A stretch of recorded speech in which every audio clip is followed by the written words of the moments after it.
ஆனா ரொம்ப ஒரு துயரமான துக்ககரமான நிகழ்வு காஷ்மீர்ல பெஹல்காம் பகுதியில் நடந்திருக்கும். அதுவும் ரொம்ப முக்கியமா என்னன்னா எல்லாமே ரொம்ப இன்னசென்டான மக்கள். தமிழ்நாட்டில இருந்து, கர்நாடகால இருந்து, மகாராஷ்டிரால இருந்து நிறைய அரசு அதிகாரிகள் கூட அவங்களோட எல்டிசியை பயன்படுத்தி, இன்டெலிஜென்ஸ் பியூரோ, சமீபத்தில் திருமணமாகி ஒரே ஒரு வாரம் ஆகி இருக்கக்கூடிய நேவியில் இருக்கக்கூடிய ஒரு சகோதரர், எல்லோருமே நடுத்தர மக்கள். இந்த நேரத்துல காஷ்மீருக்கு போகணும் அப்படிங்கறதுக்காக போனவங்க. திட்டமிட்டு தாக்குதல் நடத்தப்பட்ட விதம் ஒரு மனிதன் இப்படியெல்லாம் செய்வானா அப்படிங்கிற கேள்வியை நமக்குள்ள எழுப்பியிருக்கு. அதுவும் நான் இந்த நேரத்துல எல்லா மதமும் ஒரே மதம் என்று நினைக்கக்கூடிய மனிதன் நான் இருந்தாலும் கூட, ஆனா வரக்கூடிய தீவிரவாதிகள் அப்படி நினைக்கல. நீ குரான்ல இருந்து 2 வெர்ச சொல்லு, உனக்கு தெரிஞ்சிருக்கா, நீ இந்துவா முஸ்லீமா, இதெல்லாம் கேட்டு 26 பேர் அப்பாவிகளை படுகொலை செய்திருக்கிறார்கள். 30க்கும் மேற்பட்டவங்க படுகாயம் அடைந்திருக்கிறார்கள். நம்முடைய பாரத பிரதமர் ஐயா நரேந்திர மோடி அவர்கள் 2 நாள் சுற்றுப்பயணமாக, அரசு பயணமாக பாரத பிரதமர் நரேந்திர மோடி அவர்கள் சவுதி அரேபியா போயிருந்தாங்க. அவர்களும் கூட ஒரே நாள்ல திரும்பி வர வேண்டிய கட்டாயம். இதே நேரத்தில் இந்தியாவில் அமெரிக்காவுடைய துணை ஜனாதிபதி ஜேடி வான்ஸ் அவர்களும் அமெரிக்க துணை ஜனாதிபதி இந்தியாவில் இருக்கிறாங்க. அதனால் இதோடைய டைமிங் கூட ரொம்ப முக்கியத்துவம் வாய்ந்ததா இருக்கு. பிரதமர் அவர்கள் சவுதி அரேபியாவுக்கு ஒரு முக்கியமான ஒரு நட்பு நாடுக்கு போகக்கூடிய நேரம், அமெரிக்காவுடைய துணை ஜனாதிபதி இங்க இருக்கக்கூடிய நேரம். அந்த நேரத்தில் ஐஎஸ்ஐ இன்ஸ்பயர்ட் இந்த தாக்குதல் நடத்தப்பட்டிருக்கிறது. நிச்சயமாக இது கண்டிக்கின்றோம் என்று சொல்வதை விட நம்முடைய அரசு கொடுக்கக்கூடிய பதிலடியும் கூட இதுல முக்கியமா இருக்க போகும். அதனால இந்த நேரத்தில் எல்லா மக்களும் கூட அமைதியா இருக்கணும். ஏன்னா யாரும் சோசியல் மீடியாவில் நிறைய விஷயங்களை பார்க்குற எல்லோருமே ஆக்ரோஷமா பதிவுகளை போடுறாங்க. தேவையில்லாதது. அரசு இயந்திரங்கள் என்ன செய்யணுமோ தகுந்த நேரத்தில் அவங்க செய்வாங்க. நேற்றிலிருந்தே நாம் பார்க்கின்றோம், அந்த ஜம்மு அண்ட் காஷ்மீரினுடைய ஆளுநர் அவங்க சொல்லியிருக்கிறாங்க, ஆன்டி டெரர் ஆப்ரேஷன் எல்லாமே ஆரம்பிச்சிருக்கிறோம். அதனால் அரசு நிச்சயமாக இதற்கு என்ன பதிலடி கொடுக்கணுமோ, எப்படி கொடுக்கணுமோ, எந்த நேரத்தில் கொடுக்கணுமோ கொடுப்பாங்க. அதனால் மக்கள் அதற்காக நாம் செய்யக்கூடிய வேலையை நம்ம நிறுத்தக்கூடாது. எல்லோரும் நம் வேலையை செய்யணும். காஷ்மீர் போறவங்க போகணும். நாளைக்கு நான் காஷ்மீர் போறதா புக் பண்ணியிருக்கிறேன், வர்ற ஜூலை மாசம் அமர்நாத் யாத்திரா நடக்குது, நான் போகணும்னு நினைக்கிறவங்க கண்டிப்பா போகணும். இந்த கோழைத்தனமான இந்த தாக்குதலுக்கெல்லாம் பயந்து நாம் நம்முடைய வேலையை நிறுத்தினாதான் அந்த தீவிரவாதிகளுக்கு நாம் கொடுக்கக்கூடிய பயமா இருக்கும். அதை பண்ணக்கூடாது. எல்லோரும் நம் வேலையை செய்வோம். காஷ்மீருக்கு யார் போகணும்னு நினைக்கிறோமோ போகும். நிச்சயமாக அரசு இதற்கு என்ன தவறுக்கு பதிலடி கொடுக்கணுமோ அரசு நிச்சயமா வக்ஃப் மசோதாவை எதிர்க்கவே அதே போல அமித்ஷா பதவி வழங்கணும்னு சொல்லிட்டு திருமாவளவன் அப்புறம் இவரு நம்ம சுப்பிரமணிய சாமி கருத்து தெரிவிச்சிருக்காங்க. ஆனா அரசியல் பேசுறவங்க பேசிக்கிட்டே தாங்கண்ணா இருப்பாங்க. ஏன்னா உங்களுக்கு தெரியும், பிரதமர் அவர்கள் 3வது முறையாக பதவியேற்ற பொழுது 2024 ஜூன் 9ஆம் தேதி பதவியேற்ற அன்னைக்கே காஷ்மீர்ல ஒரு டெரர் அட்டாக் இருந்துச்சு, 8 நிமிஷம் கழிச்சு அன்னைக்கு.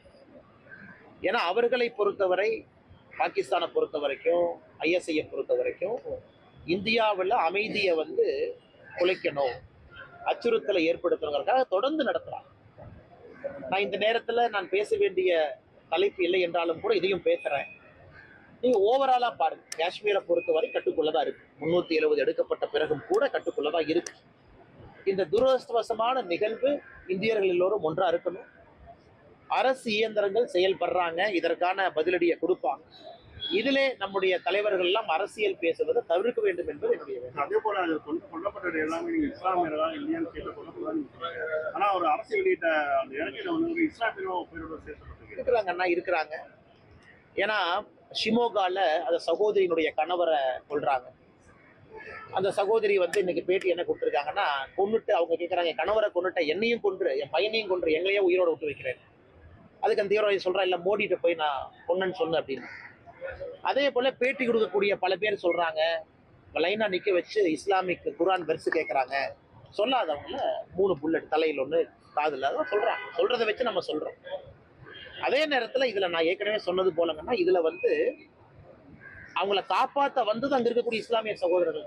பெஹல்காம்ல இந்த அட்டாக் நடந்த பிறகு பாத்தீங்கன்னா, அது குறிப்பா பெஹல்காம்ல இருந்து 3 கிலோமீட்டர் இது குதிரையில மட்டும்தான் போகணும் இந்த பகுதி. அந்த பகுதியில முதல் கட்ட சிகிச்சை உடனடியா வந்தது அங்க இருக்கக்கூடிய இஸ்லாமிய சொந்தங்கள் தான் வந்தாங்க. ஆனால் நாம் இதுல திரும்ப திரும்ப சொல்லுவது தீவிரவாதிகளுடைய மனநிலையை சொல்றோம். நமக்குள்ள நாம் இஸ்லாம் இந்து எல்லாம் சமம்தான், ஒன்றுதான், நமக்குள்ள வேற்றுமை இல்லை என்றால் நினைத்தாலும் கூட தீவிரவாதிகள் மதத்தின் அடிப்படையில் தான் தீவிரவாதம் செய்யறாங்க. அதைத்தான் நம்ம கண்டிக்கிறோம். அவன் நீ வெறுத்து சொல்லுன்னு தானே கேட்கிறான், அதைத்தான் நம்ம கண்டிக்கிறோம்.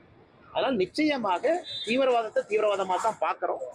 அரசு இயந்திரங்கள் நிச்சயமாக இதற்கு பதிலடி கொடுப்பார்கள் என்று நம்பிக்கிறேன். சார், வக்கு மசோதாவை எதிர்க்கவே இந்த தீவிரவாத தாக்குதல் சார் இருக்குமோ? 2-3 நாட்களாக பாகிஸ்தானுடைய ஆர்மி சீஃப் அவர் இதே மாதிரி நிறைய அந்த கிளரிக்ஸ் எல்லாம் குறிப்பாக நிறைய காஷ்மீரை சாராதவங்க எல்லாம் காஷ்மீருக்குள்ள குடியுரிமை பெற்று இருக்கிறாங்க தவறான தகவலை பரப்புறாங்க, பொய்யுரை. குறிப்பா பாகிஸ்தான் ஆக்கிப்படி காஷ்மீர்ல இஸ்லாமாபாத்ல கடந்த ஒரு வார காலமாகவே நிறைய ஸ்பீச்சஸ், பப்ளிக் ஸ்பீச்சஸ். அவர்களுக்கு இந்தியா வளர்வது பிடிக்கல, அமைதியாக இருப்பது பிடிக்கல. இந்தியால முக்கியமான நேரத்துல அமெரிக்காவுடைய துணை ஜனாதிபதி 4 நாள் பயணமா வந்திருக்கிறாங்க. இந்தியாவுடைய பிரதமர் சவுதி அரேபியாவுக்கு 2 நாள் பயணமா போறாங்க. இது பிடிக்கல. ஸோ நேரம் எடுத்து பண்ணணும். அதுவும் குறிப்பாக இன்னசென்ட், அதாவது ஒரு தீவிரவாதிக்கும் பாதுகாப்பு படைக்கும் சண்டை நடக்கத்தான் செய்யுது. அது காலம் காலமாக பாதுகாப்பு படை பதிலடி கொடுக்குறாங்க. ஆனா முதல் முறையாக ரொம்ப நாள் கழிச்சு அப்பாவி மக்கள் என்று தெரிஞ்சே டூரிஸ்ட் இந்தியாவுடைய பல பகுதியிலிருந்து வந்தவங்கள ஒரு தீவிரவாதி தாக்குறாங்கன்னா அது யார் ஏற்றுக்கொள்வார்கள்? யாரும் ஏற்றுக்க மாட்டாங்க. இல்லைன்னா சித்தாந்தம் இருக்குன்னா ஜீரோ சித்தாந்தம். கொலை செய்வது மட்டுமே சித்தாந்தமாக வைத்துக் கொண்டு 26 பேர்த்த கொண்டிருக்கிறாங்க. அதனால இதுல என்ன வஃப், என்ன சித்தாந்தம் இருக்குன்னா ஒரு சித்தாந்தம் இல்லை. அப்பாவிய கொல்லணும், அதன் மூலமா ஒரு ஸ்டேட்மெண்ட் சொல்லணும். இதை மட்டுமே முழு நேர வேலையாக வைத்திருக்கக்கூடிய தீவிரவாதம் வேறறுக்கப்பட வேண்டும். நிச்சயமா நடக்கும் என்கிற நம்பிக்கை இருக்கு. பிரதமருக்கு உயிருக்கு ஆபத்துங்கிற மாதிரி தகவல் இருக்கு. அதனால அவர் அந்த பயணத்தையும் ரத்து பண்ணுறதா இணையத்துல இது நீங்க சொல்வது ஒரு வாரத்துக்கு முன்பு, இன்னைக்கு இல்ல, ஒரு வாரத்திற்கு முன்பு பிரதமருடைய பயணம் எனக்கு தெரியலீங்கன்னா அபிஷியலா போடுறாங்க. நேற்று நம்மளுடைய உள்துறை அமைச்சர் அமித்ஷாஜி அங்க இருக்கிறாங்க. நேற்று இரவே அங்க போயிட்டாங்க. இன்னைக்கு அங்கதான் இருக்கிறாங்க. இறந்து போன நம்முடைய சொந்தங்களுக்கெல்லாம் இன்னைக்கு மரியாதை செஞ்சிருக்கிறாங்க, அஞ்சலி செலுத்தி இருக்கிறாங்க.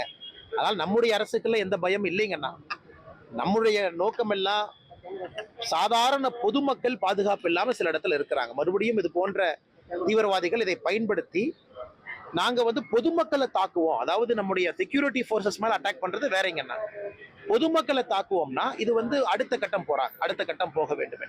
அதனால நிச்சயமாக நம்முடைய அரசு பதிலடி கொடுக்கும். பிரதமர் பாகிஸ்தான் எந்த சம்பந்தம் உள்துறை அமைச்சர் அவர் பாகிஸ்தானோட உள்துறை அமைச்சர் ஆனா அதை பத்தி நான் கருத்து சொல்ல விரும்பலைங்கன்னா தவறா போயிடும். நம்முடைய அரசு பதில் சொல்லுவாங்க. ஏன்னா இன்னைக்கு எல்இடி சார்ந்த ஒரு அமைப்பு, ரெசிஸ்டன்ஸ் ஃப்ரண்ட் அப்படிங்கிற அமைப்பு பொறுப்பேற்றிருக்கிறாங்க. லஷ்கர்-இ தொய்பாவோட நேரடி சம்பந்தம், லஷ்கர்-இ தொய்பா பாகிஸ்தான்ல நேரடி சம்பந்தம். அதை வச்சுதான் நான் சொல்றேங்க. நம்முடைய அரசு சொல்லுவாங்க யாரு, எப்படி, யார் வந்தாங்க, எத்தனை பேர் வந்தாங்க, எல்லாமே. அதனால அரசு சொல்ல வேண்டிய பதில நான் சொன்னா அது தவறா போயிடும். சார், உள்துறை அமைச்சர் இணை அமைச்சர் ஆக போறீங்க. இந்த மாதிரி நடவடிக்கை நாளை எங்கேயும் ஆகலீங்கன்னா, நான் எங்கேயும் ஆகல, நான் உங்களோட தானே இருக்கேன். நான் எங்கேயும் ஆகலீங்கன்னா நம்முடைய அரசு